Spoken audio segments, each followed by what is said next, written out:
What is up? What's up, everybody? Happy midweek. Yep. Just that much closer to Friday. Yep. It is Wednesday, so another breakdown pair. We're starting off very excited, you can tell. I thank my son-in-law, Hunter, for the beer and for taking legal responsibility for my daughter. So that too. Big props on that one. But this is Mountain Lager from Appalachian Brewing Company. It's kind of just a basic lager, but it did taste pretty good. It's not too shabby. Yep. Hope everybody's doing all right. Yep. We are going to talk Nationals tonight because we've had that topic brought up a lot recently. Yep. Especially people are asking me to put out Nationals videos, and we got questions about it last week, and everybody wants to know what should they take. There's a lot of first-timers going that wonder, okay, well, what, it's kind of an overwhelming experience the first time you're there. Oh, yeah. You can't really cover everything, and there's a whole bunch of things that you got to fill out your, go to do brackets, or there's several side events, and there's actually team practice sessions that you can go bowl on the team pattern beforehand, and if you bowl the bowler's journal, you can bowl on the doubles and singles pattern. So there's several events where you can kind of prep pregame to begin with.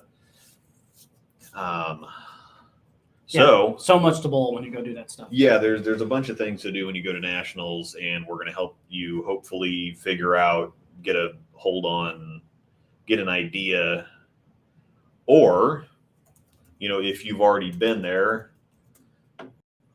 if my buddy Storm B28 is in the chat at some point, they all usually do pretty well. Now, I am going to try to play the video that I tried to play a couple weeks ago, the other week. Yeah. When we were talking about that, my kind of lane conditioning video. First, I'm going to shamelessly a few things. Get the fun stuff out of the way. I picked the right one this time. Yes, you did. So I'm wearing my Black Dragon Scales jersey. And that's like blue stripes or blue zigzag or something like that. Yeah, and then of course I've got my Coolwick hat on. Yeah, he's got that's a new Coolwick hat that he's got on, and they are fitted. It is stretch fit. With the Coolwick logo on the side and the front. Mm-hmm. Yes, urethane, yes. Yeah. So either of our codes get you 10% off anything at the website if you want to buy anything there. If you can purchase it at Coolwick, you can use our code and get 10% off. We put our Coolwick Cool Picks of the Week up a little bit earlier. Yep. Which one did you pick? The baseball. I went with a baseball design, even though we're not going to get baseball this year. Have you seen my baseball? I wanted to do one of the MLB team jerseys, which is one of my favorite things that Coolwick does. Yeah. They have the actual teams for basketball, NFL, or baseball. Mm-hmm. But I figured I would have got bashed because everybody's mad at the MLB right now. Yeah. So we just went with a baseball. Yeah. So check them out. I did the beer jersey. Yes. Which we will both have at some point to wear for the show. Yeah. It's just too much fun, and especially the mixed league that we bowl on Fridays. That's a very, very perfect place to wear that jersey. So 100%. I ordered mine last week. So it's pretty cool. We don't just kind of throw them up there. Nope. They will get ordered. Yep. Need to get you one of the Korean ones with the tiger on the front. Yeah. So Rosedale 10 or Haas 10 saves you 10% off your entire order at Coolwick.com. Feel free to use either code every time you use or buy from the website. Yep. It is not a one-time code. They got more stuff on there. I know we're coming out of winter, but they still got winter wear stuff on there. They got jerseys. They've got some skirts, and leggings for women. I will not be wearing either of them. So, yeah. Yep. You don't want to see that. Demonetized. Yeah. It's fantastic. Oh. There it is. There's feature that bad boy. My first Coolwick purchase came in one of the new 900 Global Standard Collection jerseys. Oh, yeah. Wore it in a tournament last week, and it was fantastic. Great product. Yeah, they've got some additions to the Storm Black Label collection. Yeah. They also had the Roto Grip All-Star collection that came out a couple weeks ago. Then just here about a week ago, They had the 900 Global Standard Collection jersey come out. They're really sharp and sleek. I'm actually going to get a couple of the black label ones and wear them to the office because they really? look sharp enough. They are really slick. They look sharp. And, I haven't wanted to get them because I can't wear them to the bowling alley without sticking a whole bunch of patches all over everything. So that's why if I don't, I have to get them custom almost to get my logos and everything on there. But those you can kind of wear out in public, and they look just like they almost look like a polo jersey or a polo shirt or something amazing. Like that. You can wear them to golf in. They're really sharp. When I was with Motive, I was super jealous of that because they're so amazing. They're amazing. It's the red label, the Star Collection, and what is the global one? The standard. Standard, that's right. They're amazing. Red label is a flavor of Johnny Walker, by the way. Oh yeah, Black label is also a flavor of Johnny. Guess Walker. I've got beer and whiskey on the mind. The black label stuff does look good, yes. Touche. Follow us on the Facebook group, the Breakdown Pair. That is a new group that we've started up, and it is growing pretty fast. Feel free to get in there, ask questions, comment, share your YouTube video. We don't care if you're looking to promote your stuff. We're here to help. Same thing with Instagram. We are on the gram with just the Breakdown Pair, and it's not a lot about us bowling, more so just we do have some. I guess we do throw some shots on there. Yeah. We have a lot of bowling stuff in there, but it's just kind of fun behind the scenes, extra stuff. Random pictures. We do random stuff. So give us a follow on either. And the Facebook thing is a group too, so it's not just a fan page where you kind of just watch us post and then comment on stuff. You can put posts in there asking questions, starting discussion topics, whatever else. It's pretty active in there actually. So it is pretty busy in there. It's a good time.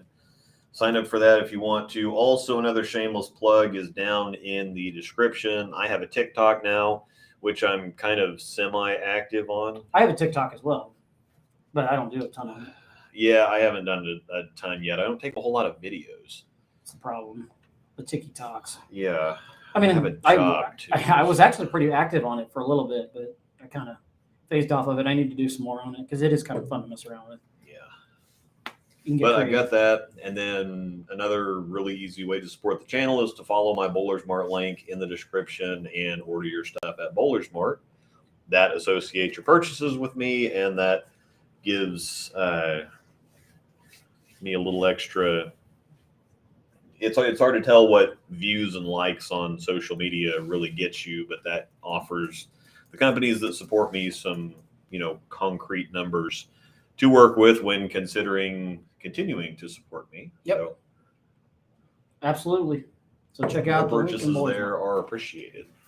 But you have to follow the link. If you just go buy something at Bowlers Mart, there's not any kind of code you enter. You have to go through the link, which then associates your purchases with me. So you're saying I can't say Luke sent me. Yeah. All right, let's have some fun. Got all the fun stuff out of the way. All right, so let's talk some details first. I will wait and share this video once we've talked about a few things. So Nationals is in Vegas this year. It's in, as far as the schedule goes, it's in Vegas this year. It's in Reno next year. Vegas in 2024. Baton Rouge 2025. Love Baton Rouge. And I'm pretty sure it's Vegas. No, because Vegas is again in 27. So I think Reno is 26. Yeah. Vegas is 27, 30, and then 33. They don't have 28, 29, and 31, 32 figured out yet.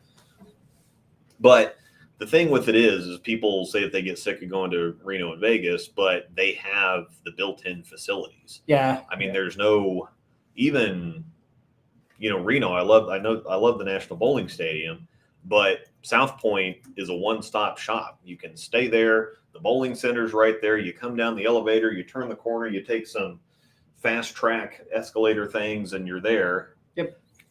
And Reno's great too. I mean, the National Bowling Stadium's still my favorite, but South Point is right there with it. The stadium's amazing. If you've never had a chance to bowl in the stadium, please take one opportunity to do it if you can do it. The only problem is you might get robbed walking to it. Yeah. Randall. You might get robbed walking from across the street to the other. It's I also highly recommend you fly. yeah. Well, you're gonna have a layover from here. That's what sucks. Flying does present the problem Yeah. of the bowling ball restriction. Yep. And Arsenal talk is one of the biggest things that people like to do. When it comes to the side action or just the stuff, the events to bowl there, they have the 40 frame game, which is a lot of fun. Which is a lot of fun. It's off-site. Yep. They have the Bowler's Journal, which is bowled on the doubles and singles pattern. Yep. They have a team practice session, which you get an hour of bowling for as many up to 10 people. You can schedule it for yourself or 10 people. I think it's $120 for an hour, but you can all bowl on there. It's $100 for either. It works out to $10 a person. So I think it's $100 for the hour to practice. So it's either $10 a person or $100 for just you if you want to bowl. No 40 frame game this year, I guess. Oh, okay.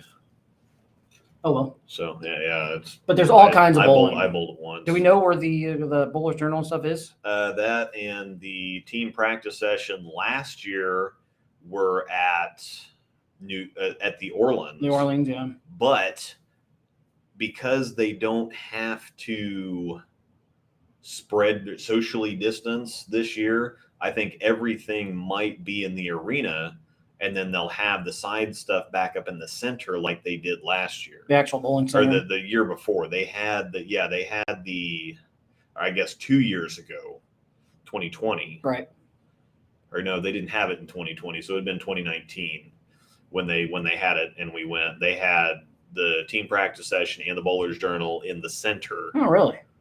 And they had then the actual competition was in the arena, but last year, because they had to have one team on a pair and whatever else, they ended up having doubles and singles in the center, which means that they had to have the team practice session and the Bowler's Journal at the Orleans, which has got a 80-lane center. It's a beautiful center. So yeah, the Orleans has a great center. Are they doing the BTM this year? They did it last year. As far as I know, I haven't heard anything about it getting canceled or. Just know if you're a first timer and you're going out to nationals thinking, I know you're only getting, 9 games and traveling as far as you are. Think again, there's plenty of bowling to do. Bounce all over the place here. And the other cool part too about walking into not the arena, but the stadium, so to speak, whether it be South Point or Reno, all of the vendors like Storm, I guess they'd be considered a vendor. Storm, Rotogrip, they've all got booths, Motive, Brunswick. Every single one of them's got a booth, and it's really neat to go check out all of those because you buy a new ball or whatever you're looking for. They can work on bowling balls for you, everything. So, but make sure your stuff's up to specs because it will get checked. Yep, they don't weigh them anymore. So, which is for those of you who have been before and may not have gone last year, they don't weigh them anymore. They do have you turn them upside down. They look at the.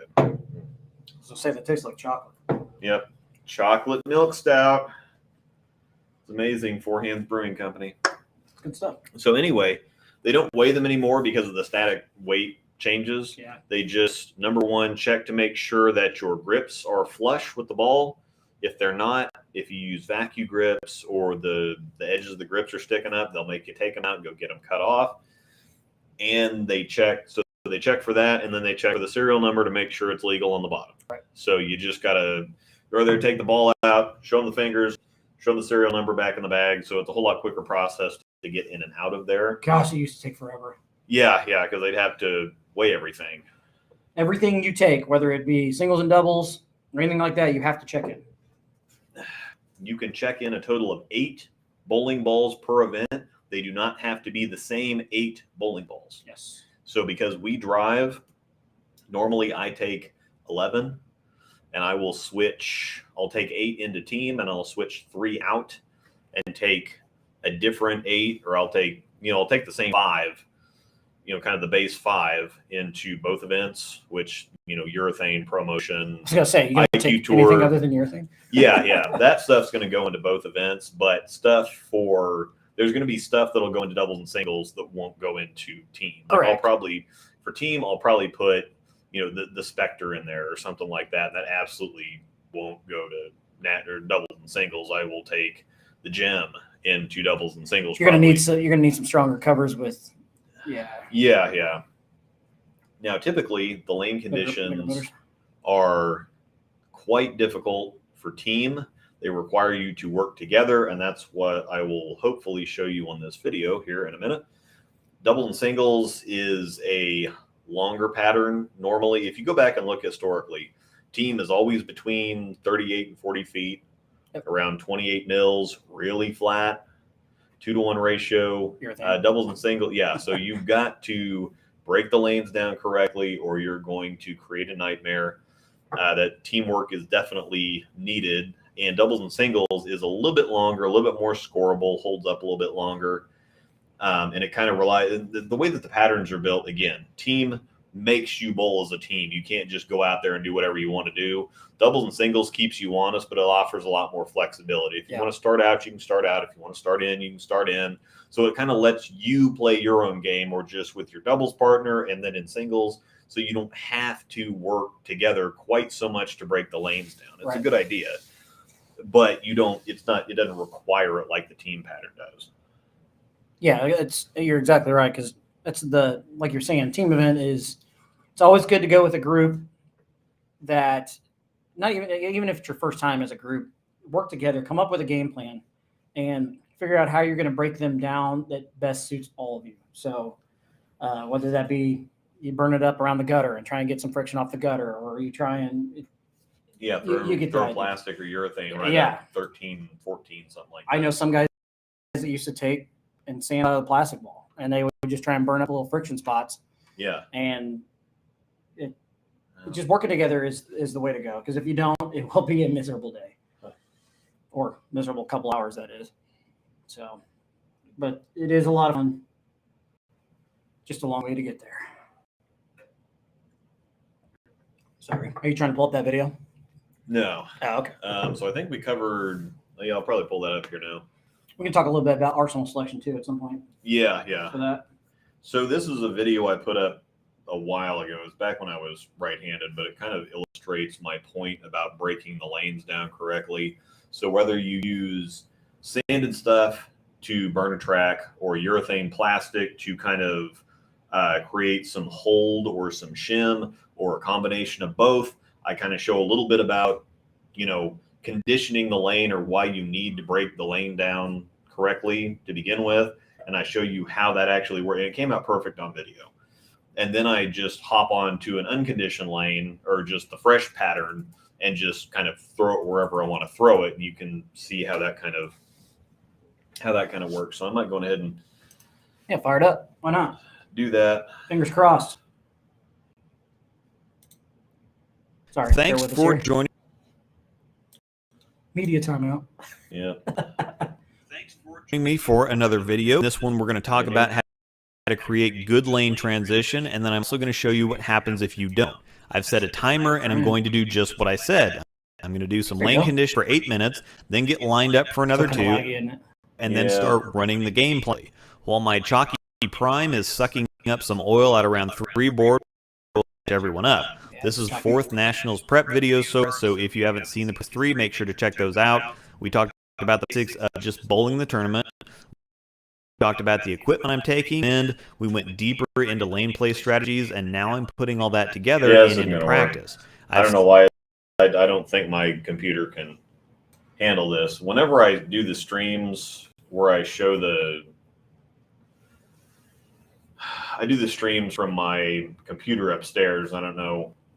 Angel is also in here kind of helping out with the comments and moderating stuff. And so I don't know if it's having an issue doing all that at the same time, or if it's having issues with my computer trying to get all this stuff done. I normally, when I do my videos where I pull video clips in and show everything, I'm doing that. You do it on your desktop, don't you? Yeah.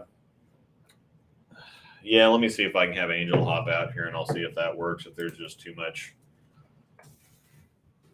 stuff going on, it just may be that my laptop's not powerful enough to handle this all at the same time. We'll give it another shot, and we'll see.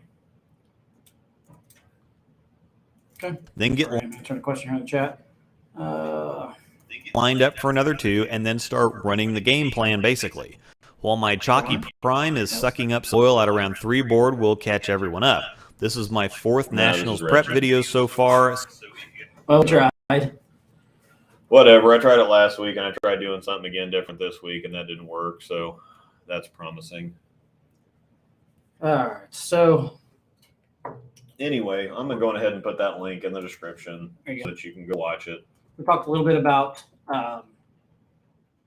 what the game plan, the plans of attack for single and doubles. Feel free to ask us some questions too. If you have any questions, we can get back to it. And get into a little bit about.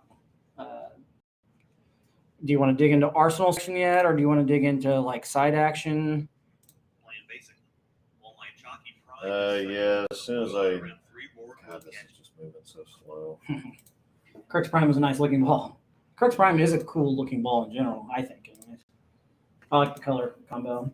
You use OBS. We're actually using Restream. No, I'm using Restream because number one, OBS is the most complicated software I've ever tried to use in my life, and you can't use it on a laptop with one screen. I need a dedicated. Oh God, I don't even want to talk about it. I hate it so much. All right, how do I get this out of here? So, yeah. So I need to use. I'd need a desktop to be able to do what I want to do on OBS, or for this show, or for the bowler show that's coming up on Sunday. I'd need a dedicated desktop with 2 monitors. It's not going to fit down here, and OBS is just awful. I've never worked with anything that's that ridiculously difficult to, or I don't understand, and I don't have 10 hours or 10 days or 2 weeks to figure out how to use the stupid software. It is pretty difficult. There's a good question for you. Streamlabs, my son-in-law uses it and he likes it, but again, it's a slightly more polished version of OBS. You still have to manually do absolutely everything. You have to understand how it works. You can't just have one screen. And you go to source another window in, you have to have the window maximum screen or maximum size on another screen. You can't just have it minimized or it won't even find it. And so it just doesn't make any sense. It's not intuitive at all. It's a good question for Anyway, now that I'm pissed and sweating just thinking about it. What would your game plan be if you're the only left-hander on your pair team for Nationals? It's a great question. Yeah, well, we had 2 lefties last year. You basically, you have to throw urethane. You have to. Mm-hmm. There's no other way around it. And you can talk about, and I don't want to get into the whole lefty versus righty thing because that also pisses me off. Let's talk about happy thoughts. Yeah, you have to throw slow stuff. So find your happy place. You're just not going to see lefties throwing reactive. Yeah. Unless you force them inside. If you give them a gut, if they have to play on the gutter with something controllable, it's going to be urethane, because on the left side, the wet plays wetter, the dry plays drier. It plays more, it's more exaggerated. We don't have a track for any kind of stability. So that's why we throw urethane, because it creates stability that we don't have. Right. Yeah, that makes sense. So you're going to have to throw controllable stuff, and you just have to make shots. If you go back and watch some of the older streams and you watch Matt McNeil, and when he shot the honor scores he did, yep, he just made shots. He labeled 95% and probably 98% of his shots. He bullseyed the same target over and over and over again. You have to be accurate. You have to take stuff that's controllable. So there's not really a breaking it down. I didn't move in the team set all year last year. They never really, the back end settled down a little bit. Yep. But nothing really ever, nothing opens up. So you just have to keep doing what you're doing, keep making shots, pay attention. But at the same time, you can't just leave a flat corner and think, oh God, I need to change balls or I need to change something I'm doing, because that getting tapped is just a way of life over there. So Nope, I get it. They're saying that you're the only lefty on the pair. Basically, run. yeah. So that would be rough. we're drinking Four Hands Brewing Company chocolate milk stout. It's very chocolatey. Yep. It's not lying. Right after we went with the lager. That first drink did not taste very well. It was a little rough. Just saying. Is there a limit on how rough the sandpaper can be that you can use to sand your ball? No, but you get diminishing returns the rougher you make it, because if you use like 180 grit, it's gonna, no matter how much oil there is on the lane, it's gonna hook at your toes and go in the ditch on the other side. So there's a balance between getting the ball rough enough to control the lane, but also give you good ball reaction too. You know, people often want to go to extremes one way or the other with surface layouts, playing really straight, hooking the lane. There's a balance to everything. And 1,000 or 2,000 wouldn't be terrible. Yeah, 500 to 1,000 grit is about what you want to start with, because if you start with a 500 and you throw, you bowl for 10 minutes, then it's going to settle down just a little bit. It is going to lane shine as you bowl. Right. Now, another technique for practice is to get the most amount of practice in that you can, throw one shot and move on. This is why I don't like bowling with other teams, because most people want to get up there and they want to throw two shots. So they'll get up there, they'll throw a shot. They'll walk back, they'll wait, they'll stand there and wait for their ball. The rack will come up, then they'll have to wait another 10 seconds for their ball to come out of the return. Then My they'll biggest towel it pet off, peeve in then bowling. they'll get back up there. And by the time you know it, they've taken a minute and 15 seconds, minute and 30 to throw two shots. And so if you do the math on that, you're only going to get, 3 or 4 shots in practice. Oh, yeah. You're just not going to get anything. And guess what? You're not going to be able to lose, and you're going to throw piss poor shots. Yeah. So if you instead, because practice, especially in team, is not about hitting the pocket. It's not about striking. I don't know how many other people that get up there and they throw their first ball in practice and they're cold, and then they get frustrated when it doesn't hook or doesn't whatever. They leave a flat 10. Oh, so this is how the day is going to go. It's like, no, that. Yes. I'm going to have a breakdown. Are you about to have a BF? Oh, man. No, that's like my biggest pet peeve in bowling is when you go to practice. I don't care, even if it's league, just throw one shot, move on. You get so much more practice. So much more practice. Yeah. So you throw one shot, takes maybe 20 seconds. You throw the ball, rack comes down, picks up whatever's left. If it doesn't set a full rack, whatever else, you have the person in line behind you that has their ball ready to go. They get up, they throw a shot. Yeah. You can throw a shot about every 20 to 30 seconds if you do it that way, and get almost 3 times as much practice. That sounds like Storm. So, yeah. Yes, 2 shots. Thank you. Yeah. Love seeing you in the chat. 2 shots is such a caveman yes, tactic. Yes. So ridiculous. Like, I don't even even league, it's stupid. Yeah, I don't even foul every shot. I mean, if you're at a house shot tournament, cool. But when you're at nationals, you want to get up there and absolutely you want to condition the lanes for the first. I mean, you might throw, and even again, if you're a good spare shooter, you don't need to burn a shot in practice throwing it a 10-pin or a 7-pin or something. Yes, that's another thing. Lane courtesy in practice. Who gives a crap? Just throw it. Yeah. And you'll have other people too. They'll be right next to you, and you'll get up next to them on the approach. And you go. I'm like, just throw the damn ball. Yeah. Just Summit did it right while we were there. Yeah. Because literally it swept the rack. You get a fresh rack. Every single time. They set it to get a fresh rack in practice every single time. Which is great. But I'm not paying any attention to the rack for at least the first 8 minutes. Oh. My last shot or two, the last 2 minutes are when you want to kind of get lined up. Yeah. But the first practice and the first half of game 1 has to be focus on getting the shot worked into where you want it, especially if you watch the old national shows. You go back on YouTube where they used to live stream this every year. They'd have the good teams on there. They'd show you exactly how to break the lanes down and exactly how to play them. And they were very successful by and large because they got the lanes in the right spot. I never shared that link on the thing. Yeah, you did. Oh, I You did. shared it, yeah. Okay, I was gonna say it took So so I get long. nervous. To I don't know if I should step up. Yeah, some people might still, if you're in league, some people might not like it. But honestly, in my opinion, just do it. Or if they're going to get mad at you in Yeah. practice, I'd be like, dude, it's practice. I mean, our Thursday night league has that. We have the one ball rule of practice. Yeah. It's amazing.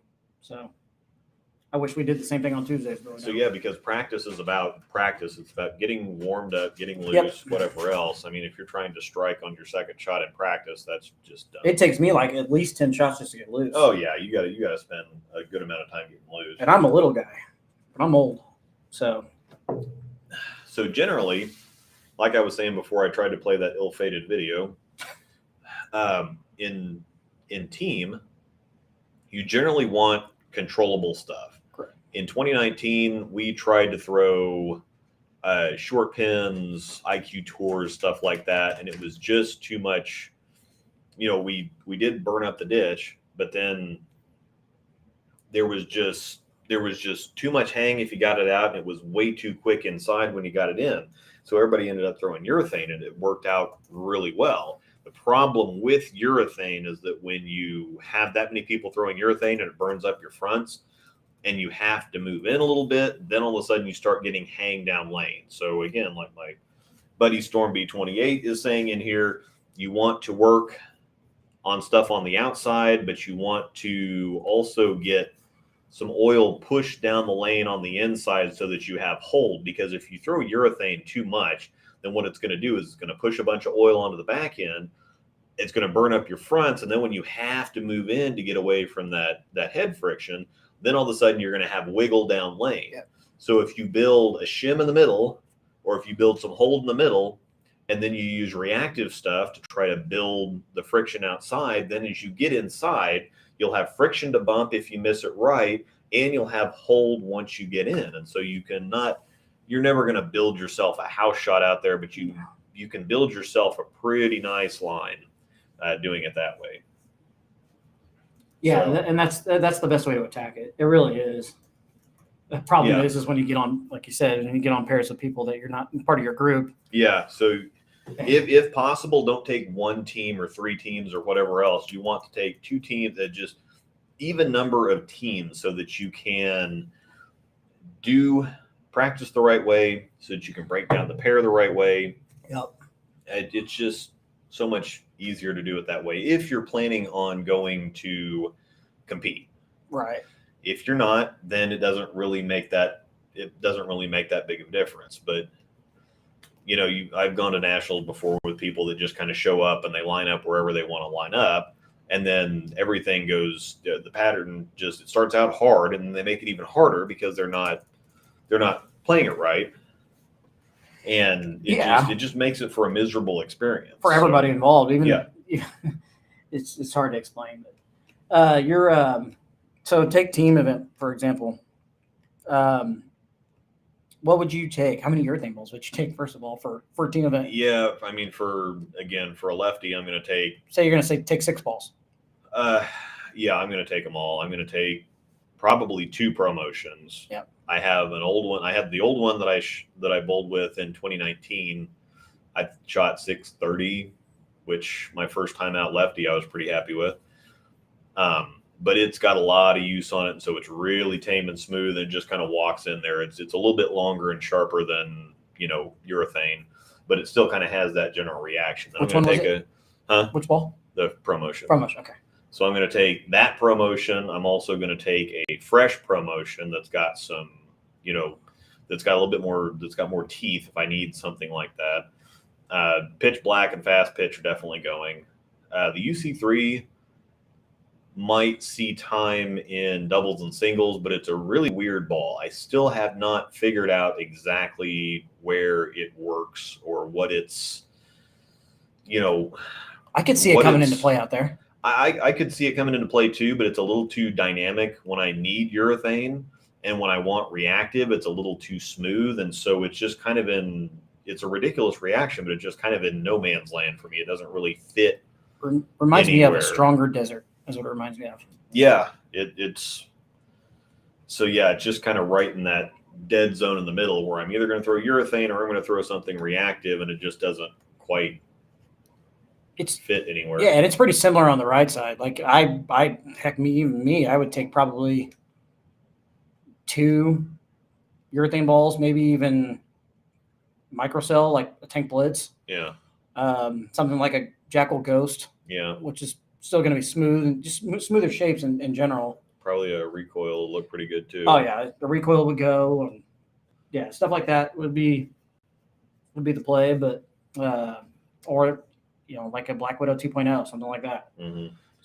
So just 6 balls, so 5 balls plus a spare. I'd take in pitch black, fast pitch, 2 promotions, and then like somebody said, an IQ Tornado Pearl or a Spectre or something. Right. If I do get the lanes broken down a little bit and I need something that's a little bit cleaner but still blendy off the spot, so the fresh promotion IQ Tornado Pearl will probably overlap a little bit. So, and realistically, I'm going to drag 1 million balls in there and use 2 or 3 of them like I do every single year. It's just the problem is you don't know exactly which 2 or 3 you're going to use, and I'm still knee deep in figuring out the left side of the lane, especially at a competitive level. When you're just walking up there and chucking it down the side on a house shot, you kind of take what you get and whatever else. But when you're trying to do it competitively, it's so totally opposite from the right side of the lane that I'm having to not only learn a bunch of new stuff, but unlearn a bunch of old stuff. Right. So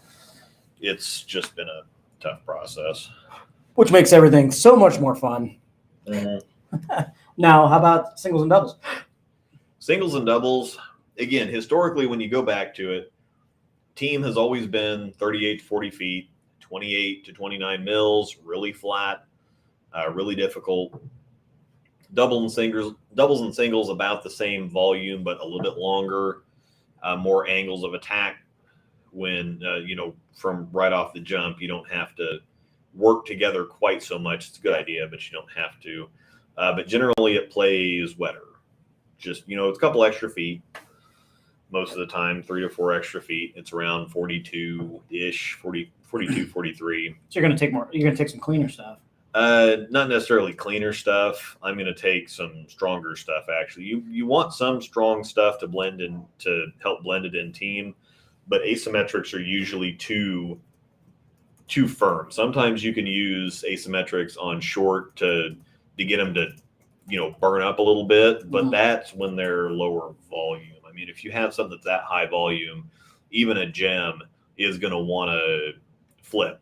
Right. Unless you have it at 500 grit, and then it's going to hook at your toes. Yep. And so I've never found success with something like that. Now, if you have higher speed, then yeah, you're going to need something like that. But I would take, I would have something like a gem, Nova, stuff like that for doubles and singles. Especially on the left side, you're going to need still some teeth. I mean, I'd probably leave the fast pitch out because it needs friction, it needs shape. I'd take the pitch black in, I'd take both the promotions in, but I'd swap. And the Spectre probably wouldn't go. I'd take something like a UFO alert in there that's longer, but again, rounder, more controllable, but more of a stronger, Spectre IQ Emerald type of look. I would definitely still take, at least on the right side, I'd probably take in like a tank blitz. Yeah. I don't know if I would need to go like purple hammer or anything like that, but I would definitely change a couple of things out. Like a dark code would probably go in, a Zen would probably go in. Probably still would stay with. Probably keep a recoil. Probably keep a recoil in there. Probably the Ghost, just because I bowl so versatile. A Venom Shock is definitely going to that building. Yeah. And I'm planning on drilling an altered at some point, so an altered reality maybe look. So just depends. It's a long ways away. It's a long way away for us. Or I guess you're not going to get to. I'm not going to go this year. It's my daughter's birthday, so. But yeah, it's a long way away. Making daddy decisions. We're going July 16th and 17th, which are almost the last 2 days of the tournament. I think the 17th and 18th are the last 2 days of the tournament. Yep, and it just happens to be my daughter's birthday. So 17th. So daddy duties, can't miss birthday parties. Yeah, I think a Rubicon would work. Rubicon actually probably look pretty good too. And again, this is one of those things when we get asked Arsenal questions, it's like, well, yeah, you could take this, or you could take this, or you could take this. It depends a lot on your game. But again, do your research on the conditions, because aside from last year, which they just altered the patterns last year, because normally you had 10 bowlers on a pair to break the pattern down. Yep. Last year you only had 5 for team, and I think we only had 4 for doubles and singles. And so team was softer and drier than it usually is, and doubles and singles was definitely drier than it usually is. I think team was actually the longer pattern this year too, so they kind of flipped the script a little bit. I would look for them to go back to what it has been in years past, because that, again, they want to reinforce the idea that the Open Championships is all about, you know, the themes. So in team, they want to make you bowl as a team. You're not just going to go out there as 5 individuals and not work together and play wherever you want to play, and you're going to succeed. They want you to bowl as a team. In doubles and singles, it's a little bit different. You're more there kind of for yourself, and so they'll leave that up a little bit more to your own interpretation. Break it down how you want to break it down, basically. Yeah. So, and they also played pretty soft last year compared to what they're probably going to be this year. I'm not 100% spot on, but I can almost guarantee that they're going to be back to their old ways. I think because of all the COVID stuff. Plus, I think they were down team wise and stuff last year, weren't they? Yeah. Team and just bowler counts. I would just almost bet that they're going to be. You're going to have to make shots. Yeah. You're going to have to go back to making shots. And again, you can bowl the team practice sessions. You'll need to go on ahead and schedule those ahead of time. You can get on bowl.com, I think, bowl.com. and go on ahead and schedule your team practice session now, because if you just get there and think that you're going to sign up for it, that's not going to work. The Bowler's Journal is a different story. Yeah, you can show up. But the team practice session, you'll need to get that reserved. Right. And even if it's in the same building this year, the center is a whole lot higher friction than the arena, because the center gets all the league bowling and whatever else. So it plays a lot different than the arena does. And so just because you go into team, if you go into the practice session, use that to get loose, to get comfortable, to get an idea what's going on, maybe to practice your team breakdown, because we did a mock set last time we were there. Yep. We spent 8 minutes breaking them down. We spent 2 minutes lining up. And then one team bowled on one, or, we had one set of people doing one thing on one lane, burning the track up. Then we had somebody else, the other 5 throwing urethane just right up 12, 13, 14 on the other lane to see what was going to work best. And then we had a pretty good idea, but then things were still kind of different once we got into the arena. So don't take anything out. If you do bowl the team practice session and the Bowler's Journal, don't take any hard and fast conclusions out of them. Yeah, 100%. Because it's no different too than if you bowl in a place and put the same pattern down 2 days in a row. It's going to play different each time. So yeah, or like the U.S. Open, when they have the 3 squads every day. Yep.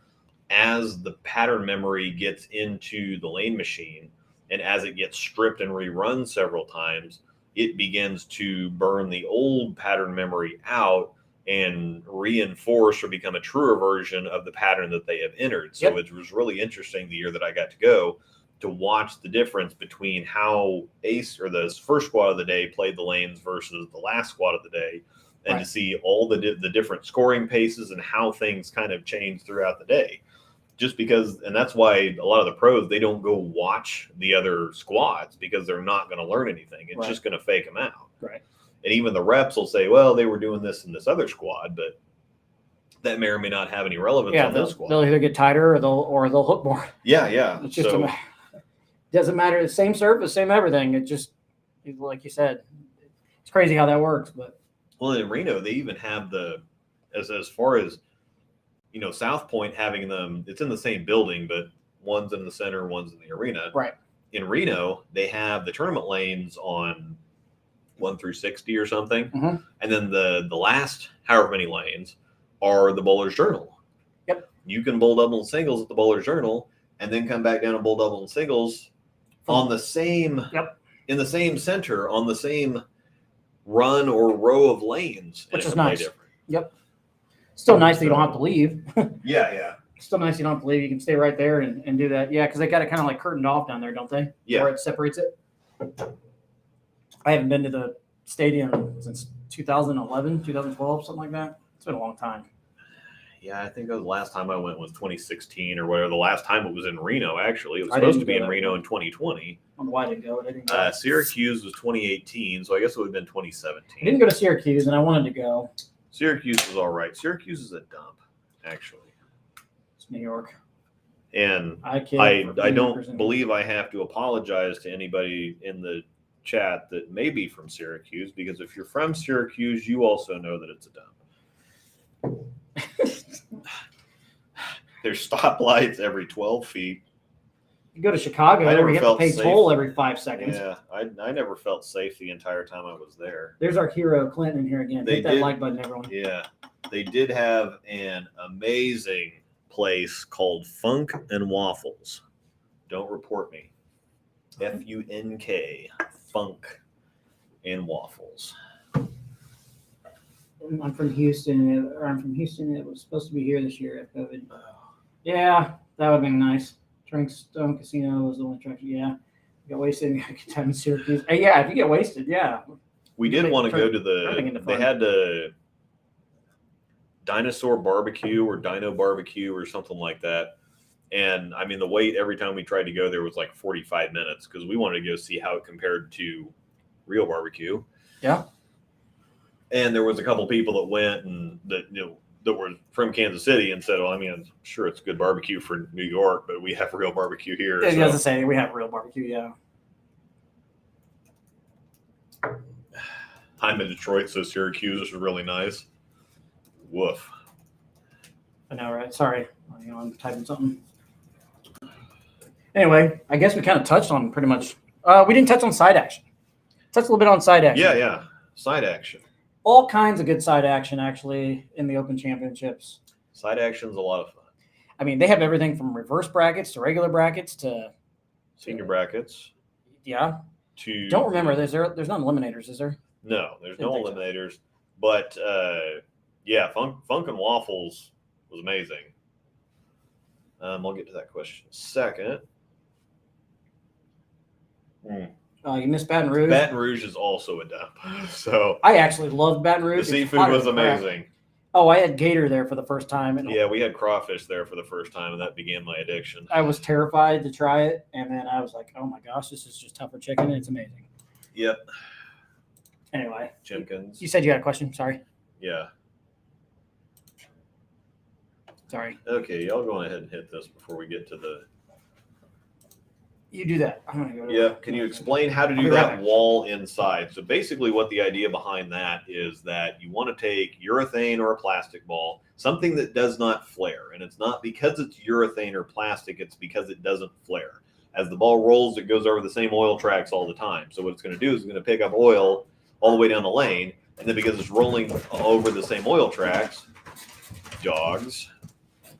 Then when it gets down to the end of the lane, well, it's just going to deposit all that oil on the back end at the end of the lane. So by doing that, if you push oil down the lane, instead of the ball getting down there and really turning sharply, it's going to hit that oil and it's going to still, not be able to hook. And so that we call that the shim. Basically, you're building hold where normally on a tough pattern like that, if you miss inside a little bit, it's going to take off. Well, if you push oil down, kind of around 12, 13, between 12 and 15, probably closer to 12, 13-ish. If you do get the ball a little bit inside, well, it's going to hit that oil and it's just going to spin. It's not going to, you're going to create a house shot type effect. And so that's what my buddy in the chat was saying, is that they have a few people work on burning the track outside, but they have a few more people working on pushing that oil down in the middle. And if you watch the video in the chat, I'm going to share it again. If you watch this video, this is going to show you exactly what I'm talking about. And for those of you watching later, I will try to remember to put it down in the description below. And so if you're watching this later and want to see this video, you can also search for it.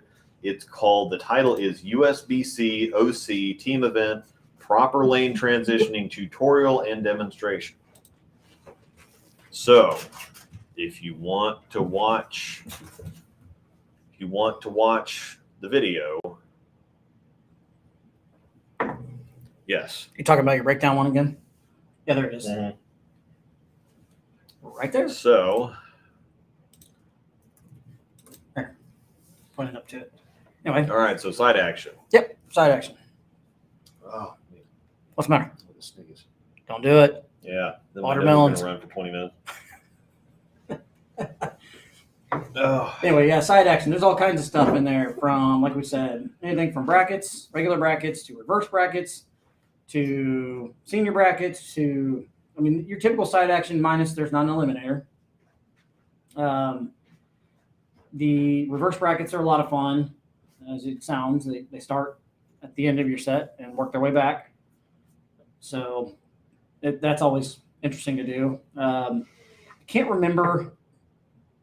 For some reason, I'm thinking I remember brackets pay out right then and there. Can we get another P. Weber impersonation, please? 30 clean. Yeah, 30 clean's another one. Thank you. It's hard to remember all the side action, but it's cool to know that you have plenty of actionable when you go out there, not only just the tournament itself, but the other tournaments and the other action that you can get involved as well. Bracket payout line sucks. Yes, bracket payout line at nationals is horrible. Somebody said bracket payout line sucks. Yeah, it's horrible. Yeah. Well, there was one actually the year that we were. Don't they do season long brackets too, or tournament long brackets? Yeah. Yeah, that's the other thing. The year that we were in Syracuse was miserable because we had the late squad, and You had the late squad. What's the matter? Oh, yeah. She was wanting to try to play the video from up there, so You can try. Yeah, whatever. What were we saying about something was miserable? What? Syracuse was miserable because we bowled this was back when they had the 11 o'clock squads. It's actually the last year that they had 11 o'clock squads. Whoa. Well, because people take forever, we didn't start bowling until like 12:15 or something. Yeah. And so we were actually right next to Lucas Wiseman, who was a USBC communications person. And that was the year that he wrote an article about how, I mean, we got our bracket payout at 4:30 in the morning. Oh. And because we waited so long, they actually stayed around to pay people out because it took so long, because they were thinking you get started at 11, you get out of there at Like 2 o'clock or whatever. And then you just come back and get your bracket money later. Well, there was a lot of people that had early flights out the following morning. Yuck. And so they just stayed around so that they could pay everybody their bracket money out. Well, at least I got to sleep on the plane. I want to say that I bowled the 11 o'clock squad in Baton Rouge that one year. If I remember right, it was late, and that sucked. Could be wrong, but I swore it was either Reno or that we bowled the late squad. That was terrible because the last squad wasn't done on time, so everything of ours got pushed back. I can't remember where the heck that was at. We got in Super Side Pop 25. Ended up being the only one that got in, so you got 18 bucks back since we took out fees. Nice. Yeah, I forget they got all that stuff in there too, but the tournament long ones are fun. Those are the ones that pay out really good. Reverse brackets are still my favorite, I think. Yeah, I'm gonna go up there and show her You gonna try and do it? where that's at. Actually, yeah, we'll give it a shot. I tried to do it last time, and because there's so many of us in there at the same time, it still acted stupid up there too. But They actually ran out of money last year, and we had to wait so they could get more. Nice. That's funny. At least they do it at the sports book. Yeah. South Point, so they're not gonna run out of money. Yeah, like you said, at least they do it at the sportsman. That's true. All right, fire some questions in here while we're waiting to pull that up there. We'll last squad digs last time, 2019. Started around midnight. I think some people in our group went right from the arena to the airport. Yeah, at least you get to sleep on the plane, if that's your thing. I mean, I like to sleep on a plane because, well, I just hate flying, period. But, I want to say that was Baton Rouge or Reno that I had the late squad. I don't think we even started until midnight. And I want to say it was like 3:30 by the time we even got done. It was miserable. And it was a team event. I do remember that. I just don't remember which year. I know. Sorry. I'm terrible. But yeah, fire some questions in here while waiting on him to try and pull that up. I think he's going to try and still pull up that video, how to break down this pair. Jonathan already discussed your Arsenal ride. I'll have to watch the replay later. Yeah, I discussed a little bit for team event. It's going to be a couple of urethane balls, and probably a motive microcell polymer like a Tank Blitz, probably going to take some. Thanks slower for joining stuff. me for another. He's got something pulling up over here. Like a Jackal Ghost, Black Widow 2.0, Obsession Tour, something like that. Controllable shapes. And then for singles and doubles, it's going to be something like I'm probably going to take another urethane ball, maybe a Tank Blitz. I probably won't go full urethane for singles and doubles, but I would go like a Venom Shock, Venom Recoil, Altered Reality, Dark Codes, and something like that. A little cleaner covers, just in case I need it, because it is definitely different for singles and doubles and team events. So there you go. I'm pretty simple. And unless you're Luke, it's just urethane, which is the way to go if you're left-handed. So how you doing with the Zen? I actually like the Zen a lot. I've thrown it quite a bit. I can't throw it for long periods of time because that ball is just so dang strong. So he's not waiting on me to play this, is he? Okay. It's so dang strong that it starts getting really sharp on me, and that's when it's time to go away. So it looks really good on fresh almost all the time when I throw it. Thing you hate about the last squad is that all the booths are closed. So if you need an adjustment made or something, yes, that's another thing that sucks. Is the booths are closed and you cannot get anything done if you need work. So that's the other thing. I know we talked a little bit about it. That's one of the cool things about nationals is going down there and getting to go to all the booths and things like that. It's really neat because some of the stuff that you can't find in your local pro shop or whatever, they have it there. So that's what's really neat. Rent a car or Uber? Rent a car. I've definitely rent a car. You like the Obsession Tour? Yes, I like the Obsession Tour a lot. I threw it quite a bit, actually. What's the matter? No. Did you get it going? I think we're going to try it here in a second. Right, just cool. give me a second. I was just taking some questions here while we were. A few things about the side action. Again, brackets are awesome. Most better teams will load up one specific or two specific people, because if you have 10 people, you don't want 10 people going all in on brackets, especially if they're all good, because you're just going to beat yourself up. You're just going to pass money back and forth between yourself. And so we normally, or a couple of guys on our teams, go all in and they split it, which going all in at nationals is like $1,500 per squad. Yeah. But they Just so normally pricey. make a lot of money. I'm missing nationals this year. Next year, right down there. There you go. Got a Bolden Stadium. Car rentals are expensive. Yes, but I'd rather be in one control drive, especially in Vegas. I've seen some of those people. Carpool or Oh yeah. chauffeur us around. There you We'll go. go do something with. He's actually bowling with us this year, so. The Bowler Show is finally in the house. What is up, Waz? Oh, yep. What is up? Yeah, the bowler show does start again this Sunday, Yep. the 6th. 6 o'clock a.m. or 6 o'clock. So- 6 o'clock p.m. Yeah, we've had a few people shuffle in and out. We moved Jeff Riggles to next Sunday. No, Matt McNeil is going to be on. 13th. I think Chris Schlemmer is going to be on. Slim. We got Matt Canizaro as always, who's also going to keep us up to date on all the national stuff. Got a few more that I can't think of off the top of my head right now, but we're going to have all kinds of people in all over the place. Hopefully we'll have some other people be able to pop in. There's some World Series of Bowling stuff going on, practice sessions and such that are messing with the timeline this weekend. Yep, because you've got the Holman or Roth Holman doubles. This weekend. Now the bowler show is going to be a little bit more of a show, Right. more of a Guest-driven show. guest-driven show than an audience-driven show. However, Jonathan and Angel are going to be in the comment section helping to answer questions, pinning messages so that if we get a really good question in the chat, they'll pin that for us, and then if we have time, we'll ask the bowler that. It's more of a, but we're going to have all kinds of people on every week, and we're barely going to have enough time for all the guests we're going to have, especially the first several weeks. Once we get into it and we talk to a whole bunch of people, then it might slow down. We might have some other stuff. We might have some trivia stuff and some, if your comment gets selected to ask somebody or something like that, we'll figure that out. But You'll win a virtual high five. yeah. Sorry, just had to say that. Schlemmer, so Chris Schlemmer, Adam Barta, Matt Canizaro, Matt McNeil, and Tom Clark are all locked in. Which having Tom Clark on there is definitely going to be really good because he can talk about the World Series of Bowling. Yeah, Tom Just Clark's the kidding. PBA commissioner. Yep.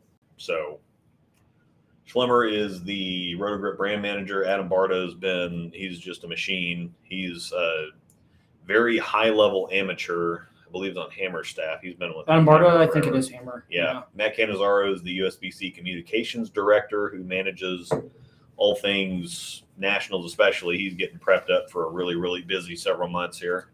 Yep. Matt McNeil he's the PWBA tour rep right now, but he does help on the men's tour. Plus, he's a good enough bowler himself. He just set a Minnesota State record with 2460 something for all events in their state tournament. I thought he was working as a tour rep at one point on the men's tour, but I think he helps out, but he's the PWBA, like Jim Callahan's kind of our PBA. Yep. Sean Ryan and Callahan. Yep. Yeah. But Callahan's kind of the head rep.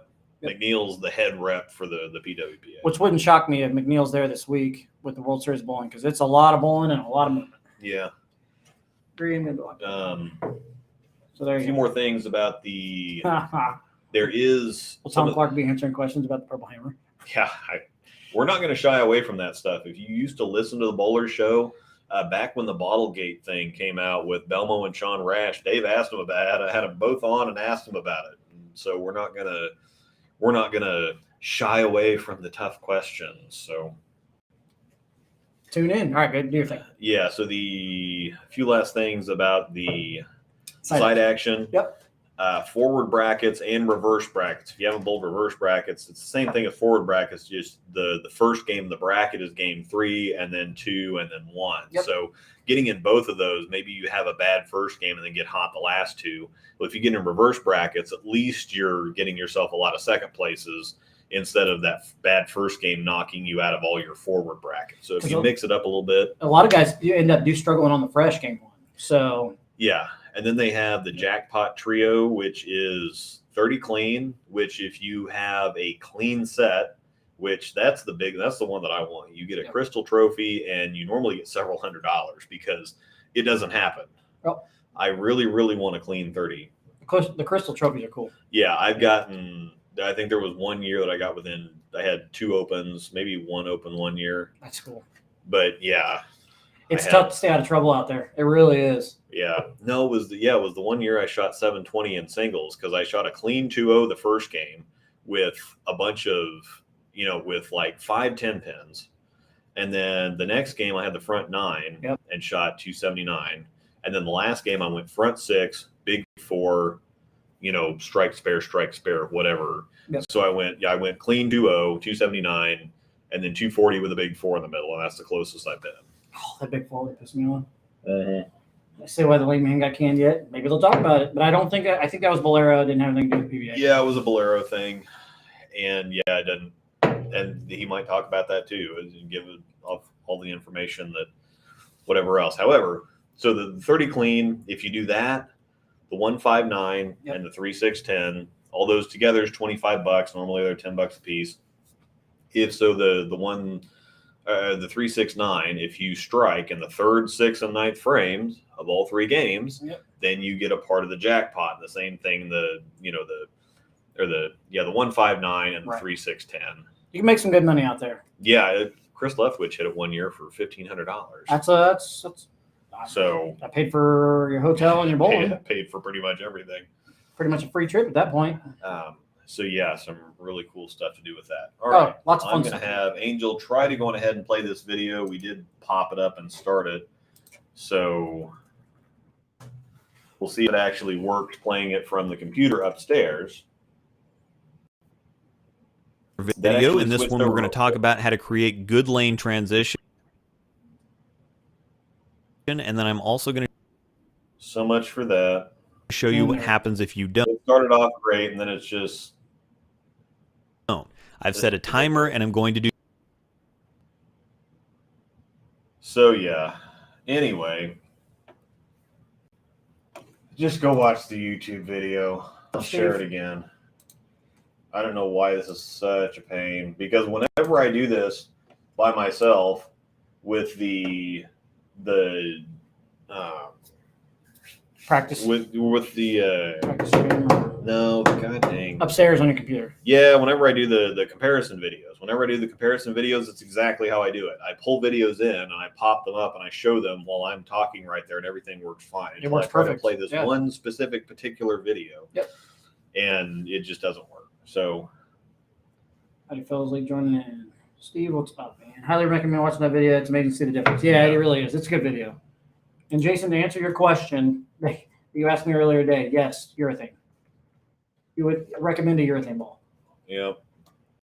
Does anybody know what Vi used to last year to take first place at nationals? I think it was a proton. Yeah, I think you're right. I think it was I think proton. it was a proton physics. I mean, He likes that one quite a bit. yeah, they won't be as soft this year. I don't think the scores are going to be anywhere near what they were last year. But I could be wrong. No, what it is that we're streaming this down here. Angel's also in the software upstairs on the other computer to monitor things, and then we try to play the video. And so it's just there's just too many hands in the cookie jar for this software, apparently, because it works just fine when I'm doing the comparison videos, but it's just me in there on the computer upstairs. So I think I'm the only my one laptop's not strong enough to power it down here, and that up there is not with all this stuff going on. We have plenty of bandwidth, so it can't be that. I'm just on the network. That's all. So I'll try playing it again here. It's probably not going to work, but I'll try to. Let's do one more. However, yeah, let me have. Okay, answers the general question. Now, specifically, we're staying. We can work that out.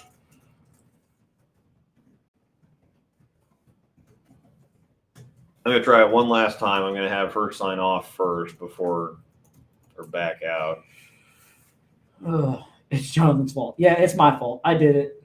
Blame the little guy. I see how it is. All right. Always the little guy. Take a beating. Everybody's always so mean to me. Just kidding. I love y'all. Yeah, upstairs I thought it would be like a larger file issue or something, but I don't have any problems playing super large files upstairs. So. Strange. Thanks for joining me for another video. In this one, we're going to talk about how to create good lane transition, and then I'm also going to show you what happens if you don't. I've set a timer, and I'm going to do just what I said. I'm going to do some lane conditioning for 8 minutes, then get lined up for another 2, and then start running the game plan, basically. While my Chalky Prime is sucking up some oil. I pay $50 a month for this software. It's really paying off. All right, there we go. Anyway, It's just not going to work. I can play literally any other video and it'd be just fine, but it's just well, has that's to be smooth, this right? video. Yeah, we're smooth now. Okay. All right. What else can we hop into? We talked a little bit about side action. Did you want to touch on anything else side action wise, or? No, I think that's about everything for all of that. We talked about the extra events that you can go bowl. Yep. We talked about the side action that's actually in the tournament. When they do have the check-in to begin with, they have a bunch of booths up there, so you want to go look at those because there's exclusive stuff you can't find anywhere else, literally anywhere else, that are in the booths at Nationals. You can also get Coolwick jerseys out there too. Yeah. You want to make sure that you get to the squad room in plenty of time. It used to be a bigger thing than it is now because you'd end up waiting in line forever when they were waiting crap. Oh my gosh! So the best thing was to always, whenever they open the paddock up or the room up, basically get in there as soon as you can, get your stuff checked in. They have lane assignments. They have chairs set up, and they have 5 chairs on a certain lane, and so you can go put your equipment on by those chairs, whichever lane that you're on. Yep. And then you can go get your bracket stuff done. That's all in that kind of paddock or the back area there, staging area. Right. Yeah, and it's you got a big ginormous room. Yeah, and then when you're in team, you have to go get a team photo taken. Sounds like Southwest. Which sucks, but they make you take a team photo. And then when you get there to begin with, you do want to go sign in or check in. Just when you get to Vegas to begin with, you want to, go get checked into your room, then go over there and sign in at the gosh, every word's just kind of escaping me right now. Kind of their check-in area, their customer, wherever you go to sign in and whatever else, you want to go down there because they have they'll have a sheet for you to fill out. And if you don't do that in advance, they'll have a sheet for you to fill out. Plus, they'll give you a packet that's got a coupon book in it. Oh, yeah. They'll have a bunch of stuff for Registration. Registration. Yes, exactly. Jason's looking out. There you go. Attaboy. This has not been a good day. It's okay. John, the random question: do you prefer the purple hammer or purple tank? Purple hammer. Easy answer. No 40 frame game this year. No. I mean, I guess we can get to the point where we can answer some questions. We got some times. Yeah. Fire some Nationals questions, any questions you got, fire away. You can ask questions about the Bowler Show, the Breakdown Pair, or Nationals, or whatever. Want to do one more? Yep. Shall we? Sure. Twist my arm. Jason, I thought you were bowling tonight.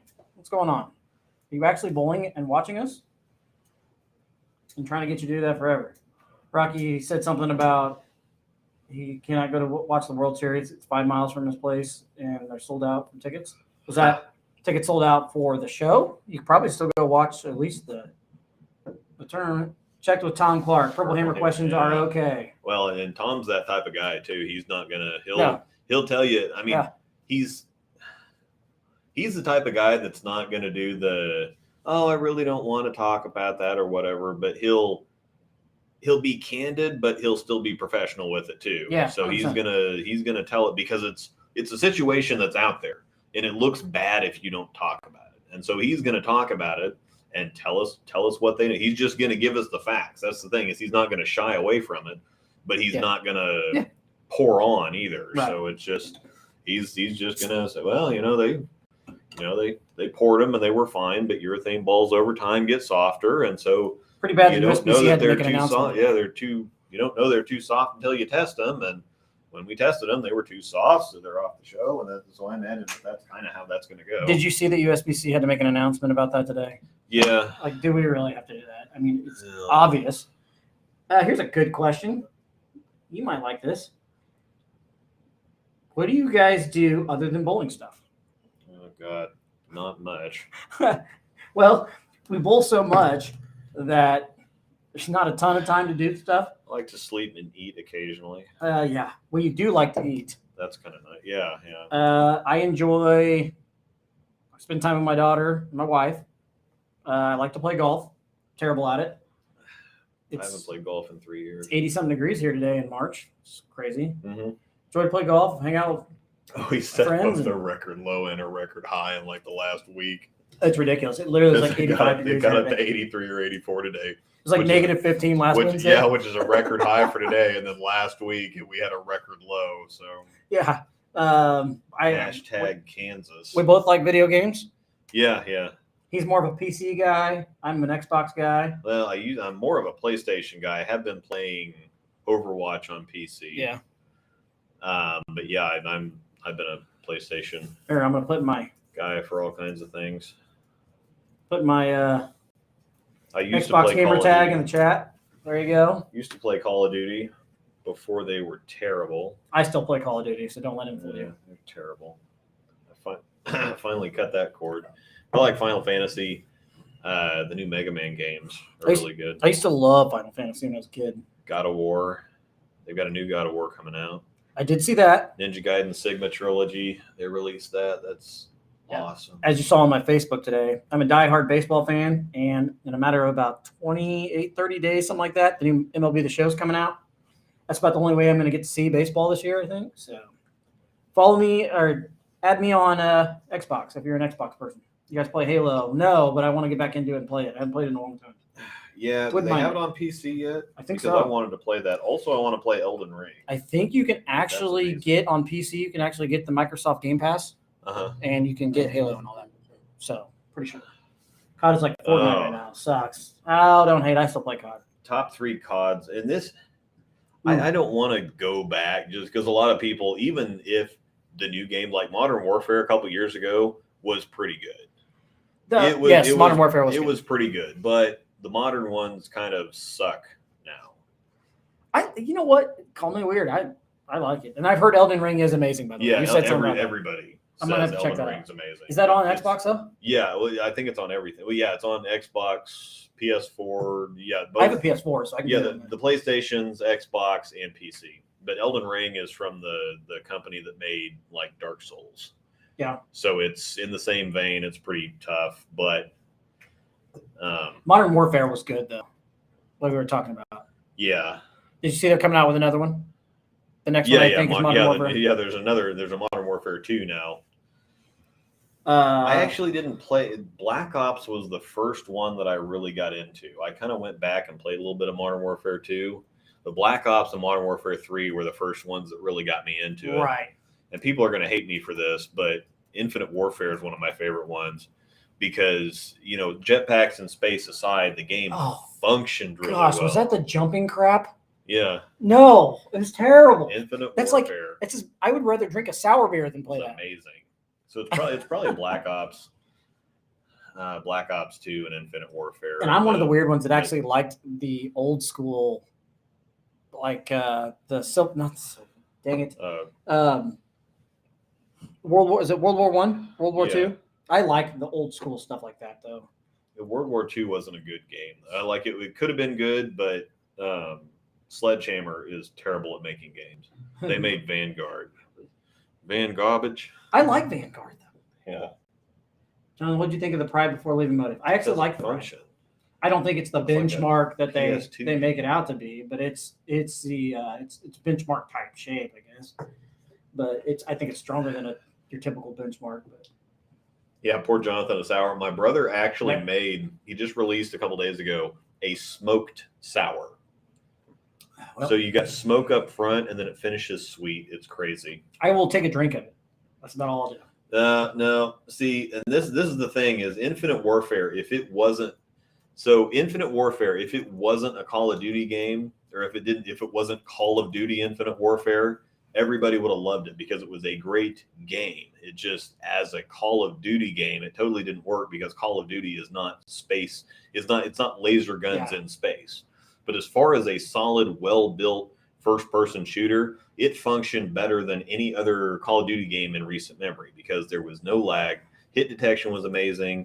The maps were good. The mechanics worked. There weren't just like two powerful guns that literally everybody used.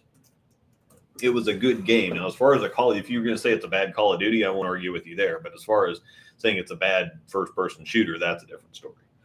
Yeah. But as far as let's take the jetpack games out. Oh gosh. Probably Black Ops 1 and 2. Modern Warfare 3 was good like 6 months into it because it was virtually you couldn't even play it the first 6 months because it was just laggy and just awful. And finally they got everything balanced and they finally made it work. Right. So Modern Warfare 3 ended up being pretty good. But probably Black Ops 1, Black Ops 2, and Infinite Warfare Modern Warfare a couple years ago. Right. The new one was really good. I mean, I stuck with that one. That was the remake, right? Yeah, kind of. Yeah, they kind of like it was before Cold War. It wasn't so much a remake, but it was like a remaster type thing. Yeah. Right. Some of the maps were the same, if I remember right. I mean, aren't they always all the same? They're just changed up. Aren't they almost always all the same? Yeah. But I mean, as far as that goes, the big thing that gets me is I'm a camo grinder, and so once you get camos, you find out really fast how well built the game actually is, and that fries me out when you're shooting people, when you have to get so many headshots, and you're shooting them in the head, and the bullet either goes right through it, or it doesn't register as a headshot, or then you're trying to get however many kills while sliding or however many point blank kills or however many whatever else. And then it's like this game just doesn't work.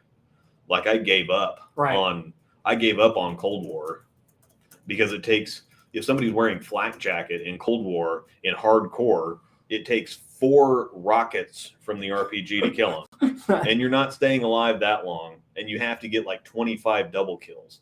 Everybody in hardcore is running flak jacket. It's impossible to get that camo. There were several other camos that didn't even work.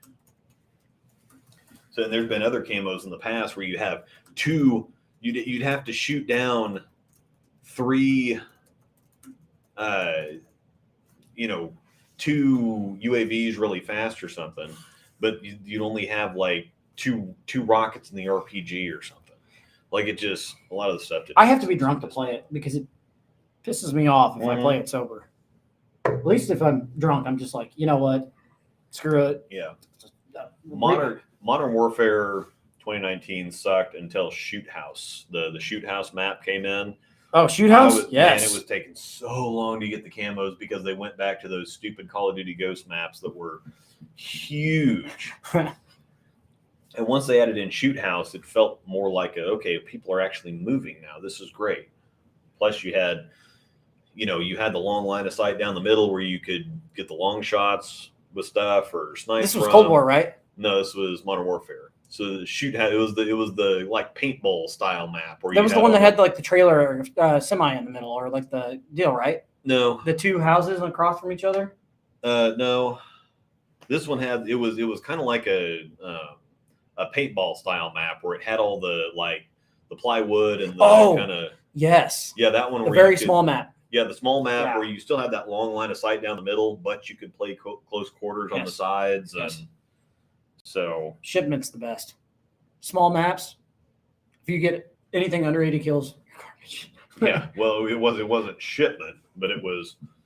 Have you played Shipment? Because I think they had Shipment. They added Shipment back in, and that was You want to talk about getting shotgun kills fast? But yeah, Cold War was. That was the first time I've ever stopped a camo grind. Sometimes I've stopped and come back to it, and stopped and come back to it. Cold War, I just gave up, and I didn't get Vanguard. Favorite video game of all time? That one's tough. People got us in here and asking about our life outside of bowling. Yeah. And honestly, I'm not gonna lie, I don't play as much as I want. Oh yeah. When I do actually play, I play with my dad. I play Call of Duty with him, and we like to do a thing called Call of Drinking, where we just get annihilated and play Call of Duty for 4 or 5 hours. Yeah.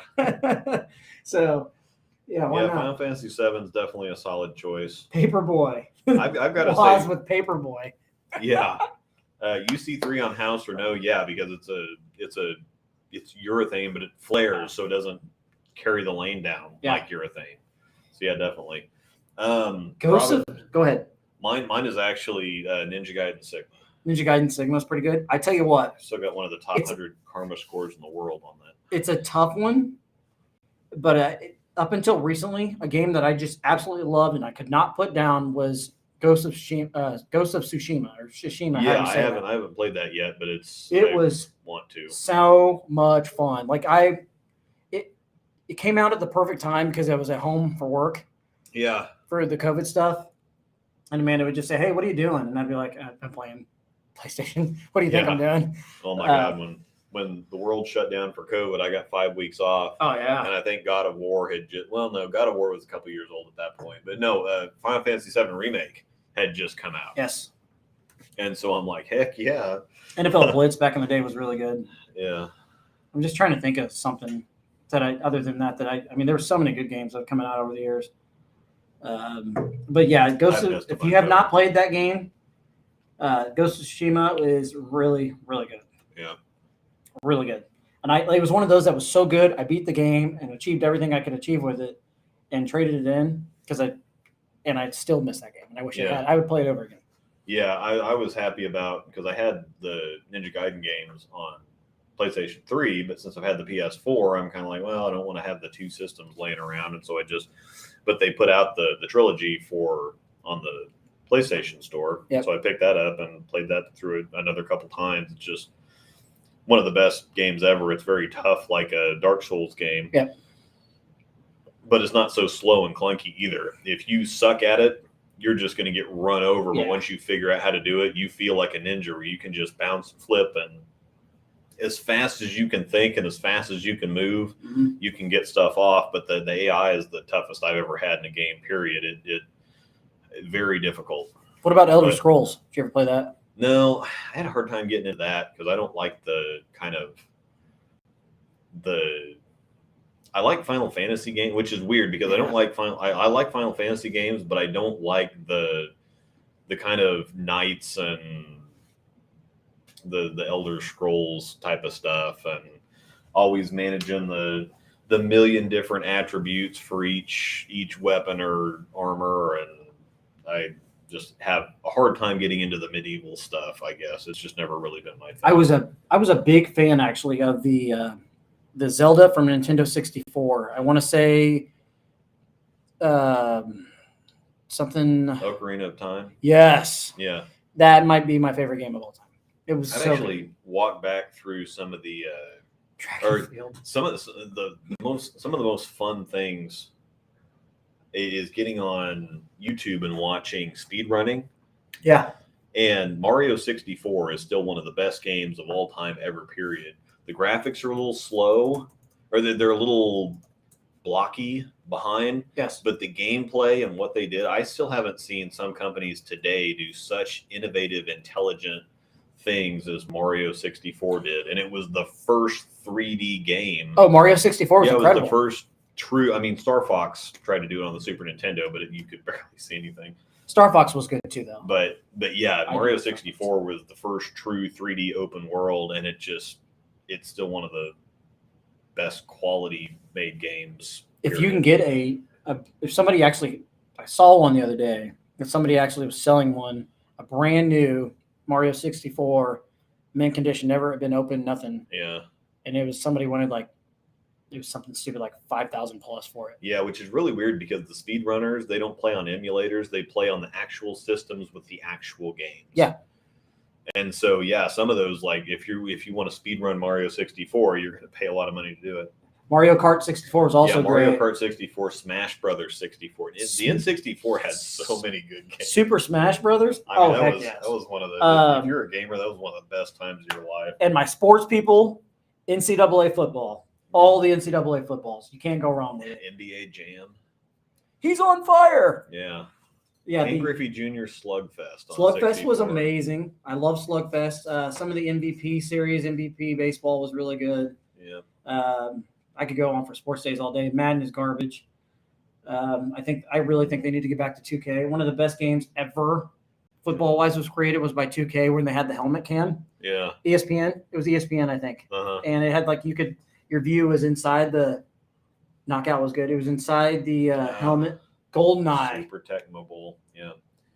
Ninja Gaiden, the 100%. the black or the brown ninjas with the explosive shurikens. All you had to do was wall run up and slash down on them. Also, it keeps on that old Yeah. Mega Man definitely. The Mega Man 11 is ridiculously amazing. I'm playing through that right now whenever I have the time. NCAA 14 run on emulator now. Yeah, NCAA football 14. I used to have a copy of it still on PlayStation. But it was so good. Mega Man X through X3. Once they got past X4 was good. GoldenEye on 64. Yeah. How many hours did you ever put in that? Let's be honest. Not as many because I wasn't quite into. I was more still doing Mario Kart stuff and Mario. We can all play Mario forever. Smash Brothers. I had one of the big joysticks, one of the big joysticks with the big buttons and whatever. Oh yeah. You couldn't beat me as Pikachu.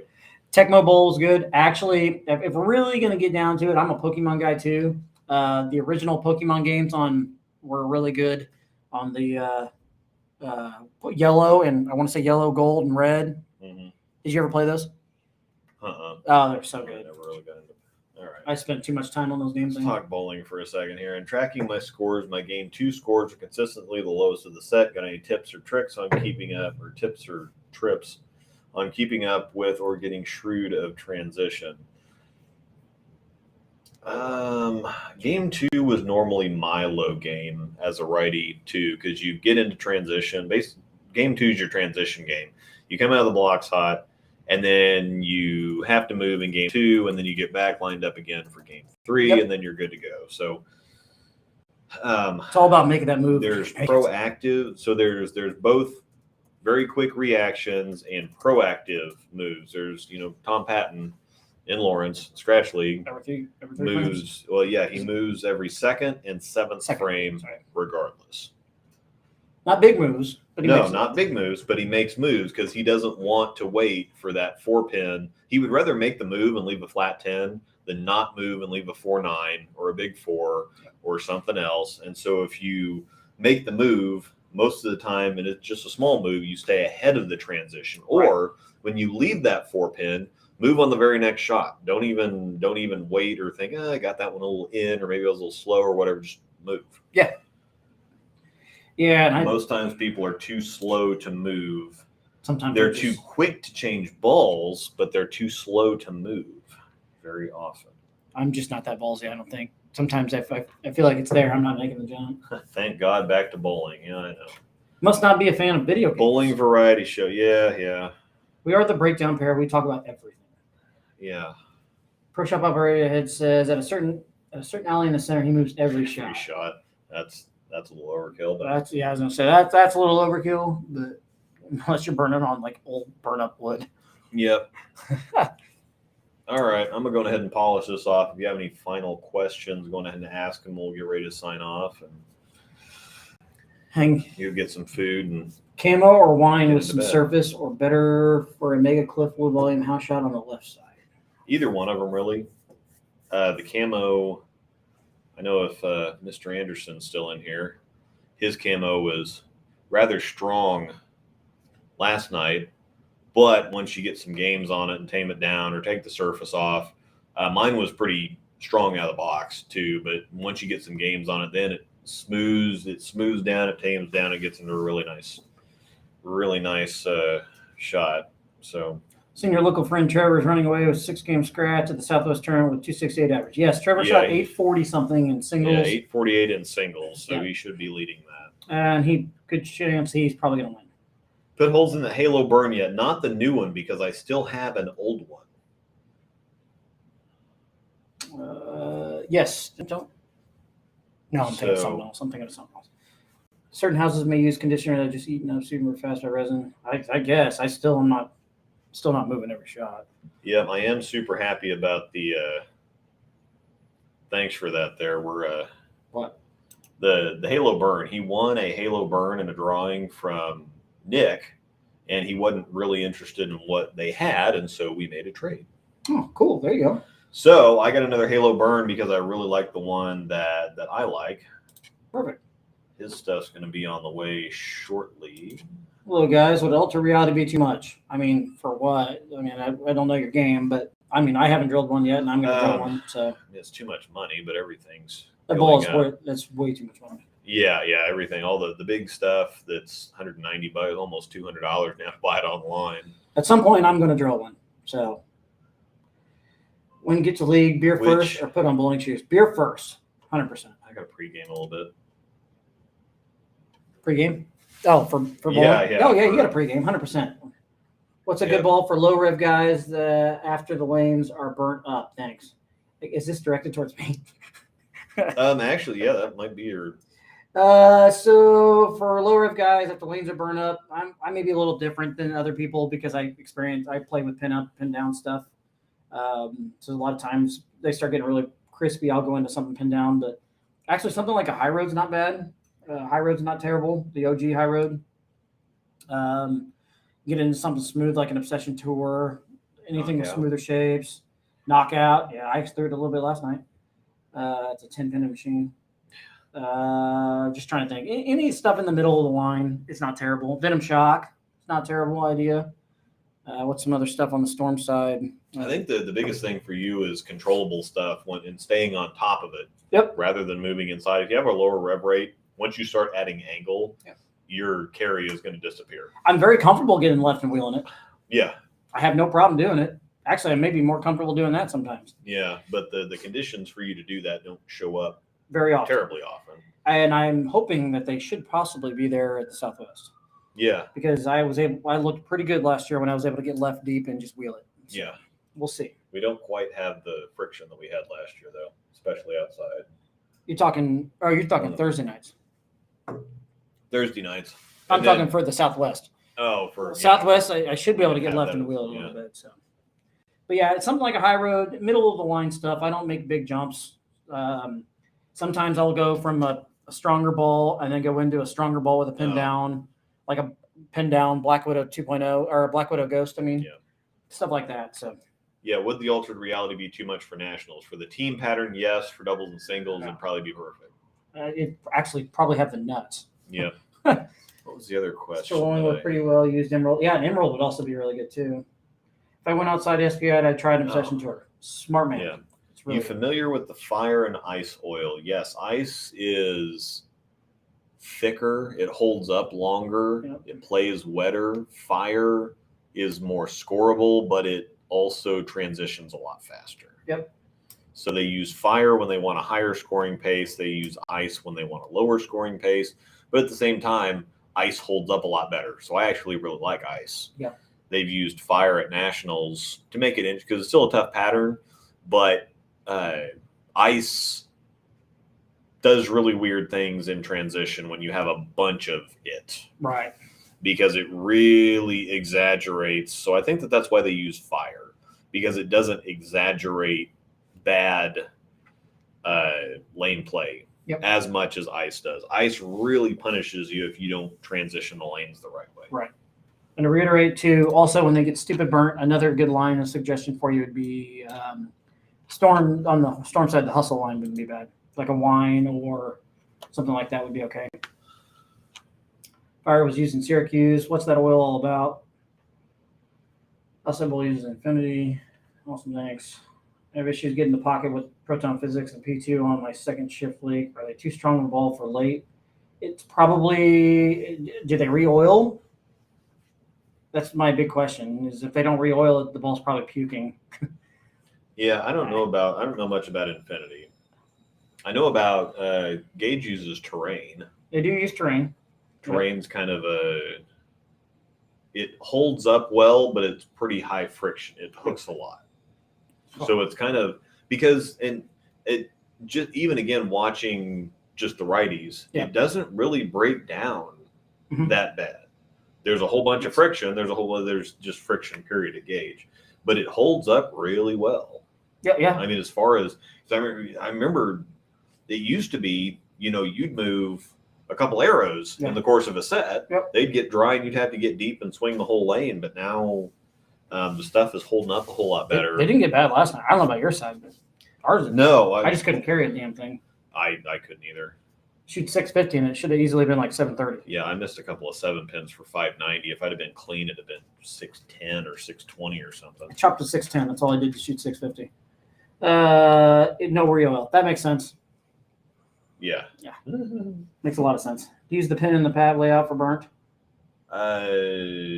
No. It wouldn't be a bad idea though. No. I mean, if you have a pin axis ball, basically, it's going to be really smooth and really controllable. So it's not a bad idea, but I don't like trick layouts. So all the short pin reactive versus I'll take urethane over short pin reactive all day, because you're trying to take something that wants to do one thing and try to make it do something else. Yeah. And unless you're an elite bowler, you're not going to be able to take advantage of it. It's just going to cause you problems. Yeah, I agree. I agree 100% on that. Yeah. I'm not a big short pin guy anyway, so Iron Force tomorrow night. Sweet. Throw them good. Same. All right. One last question. I have issues getting to the pocket with the proton physics and P2 on my second shift league. Are they too strong of a ball for late transition? That's what we were talking about. I said probably. Oh, yeah. Definitely. Those are really strong balls. And if it's a second shift league, no re-oil, yeah. You're probably going to want to ball down to a clean and cover at that point. Yeah. So, all right. Somewhere like a Zen or something like that would come into play, a Zen or somewhere in there. So I'm going to sign off and then go get some liquid IV to rehydrate myself. I was going to say, you're drinking liquid IV. Yeah. Something going on over here. Yeah. Investor may debut tomorrow. Good luck. Before we sign off, reminder, the Bowler Show starts this Sunday at 6 p.m. Central Time, from 6 p.m. to 8 p.m. Yep. Come join Luke and Mr. Dave Waslow as they premiere the new startup of the Bowler Show. We support that show, so please support them.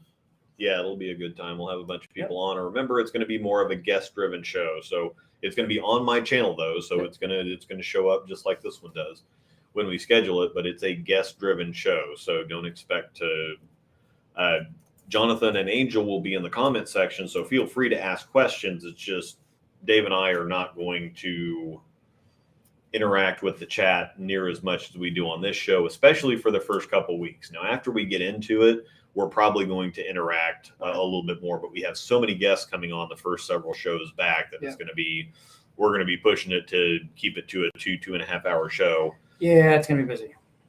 So once again, on there are either of our codes will get you 10% off the stuff at Coolwick. You can find us on the Facebook group, the Breakdown Pair, and on Instagram. The Facebook group's already got 1,000 members or something. We're pretty close. Yeah, and it just started it up. So it's a group. It's not a fan page. So you can get in there, post, ask questions, whatever you want to do. You can see us on Instagram too. Also, the Discord server, Storm Nation. If you want to sign up for Patreon, I would wait another couple days. That way you can get they charge cards from the 1st of the month through the 5th of the month. And so if you want to check it out, there's nothing, I don't post on Patreon anymore because it sucks. Patreon's terrible, but it's a gateway into the members only channels of Discord, where we have like 15 or 20 channels from everything from cooking, motive, Brunswick, dogs, entertainment, tournaments. We have a virtual league. We have our own marketplace where you can buy, sell, trade stuff with other members in the group. And we have a mental health channel. We have all kinds of stuff behind the paywall. The paywall is it's $5 a month. So it's not making me rich. It's just more or less a troll filter. So, but like I said, if you want, and especially if you want, if it's there, if you want it, if not, you're fine with this, that's cool too. But I even further drive that home by saying, if you want a free preview, wait until March 6th before you sign up, and then you can have the rest of the month for free to preview it and see how you like it. If you sign up now, it'll charge your card. So tournament or topic for next week is still to be determined. Yeah, we'll figure that out. We might have to get to some of these emails because we've had a few emails come in, so we might get back to kind of do an old school show. It's the 20th show next week, so we can kind of 20th show, do some old school stuff. Maybe we'll do some coaching. Yeah, we can do some coaching. So send us any videos you want input on. We've got a few questions in the email, which is breakdownpair@gmail.com. If you want to send us suggestions, topics, send us in videos. They're going to need to be. You're going to have to post them to YouTube. Now with this software, it's the easiest. Just post them to YouTube. I'll rip them off of YouTube and I'll hopefully play them. See how that goes. Yeah, we can just tackle the emails and just kind of have a general chat. 20th anniversary, have some beers and hang out with everybody. So yep. Thanks everybody for following along with us for the first 20 shows, and hopefully we're here for a lot more. So yeah. And again, one last thing. This Sunday, March 6th, Bowler Show, 6 p.m. Central. We'll be going for a couple hours probably. I know that, again, we've got Tom Clark, Adam Barta, Chris Schlemmer, Matt McNeil, and Matt Canizaro, definite. Stuart Williams, Belmonte, and Norm Duke are also going to be on at some point, but they have other obligations they have the practice sessions and stuff for the World Series of Bowling. So they're going to be kind of a touch and go type of thing. And then we're going to have Jeff Riggles on next week. Matt Canizaro is going to be every single week to talk about all things USBC and especially the Open Championships coming up. So that'll be a good time. And for us, turn the sign off. And we're going to get the heck out of here. Thanks, everybody, for hanging out. One last look at the chat. So hope everybody has a great rest of the week. Patreon is beta testing instant billing, so that trick won't work for much longer. Great. Yikes. Oh, well. They also do memberships, too. I haven't really gotten into that yet, but Yeah, I always kind of like the free preview type thing. I'm sure that a lot of people don't like the free preview thing. If you're on Patreon to make money, I'm sure you don't like it. But I'm not on Patreon to make money. You can't make money at $5 a head. So. No, you sure can. But once again, yeah. thank you everybody for watching. As always, we'll be back next Wednesday as well at 6:30 p.m. Central Time. Come hang out and join us, and we will come up with a topic by then. So Yeah. for our 20th show. Yeah. Boom. Woot. Started on the couch upstairs. 20th show, 80th beer. That's right. I'm sure there's more than that. Yeah. But All right. once again, thanks everybody. Have a great rest of your week.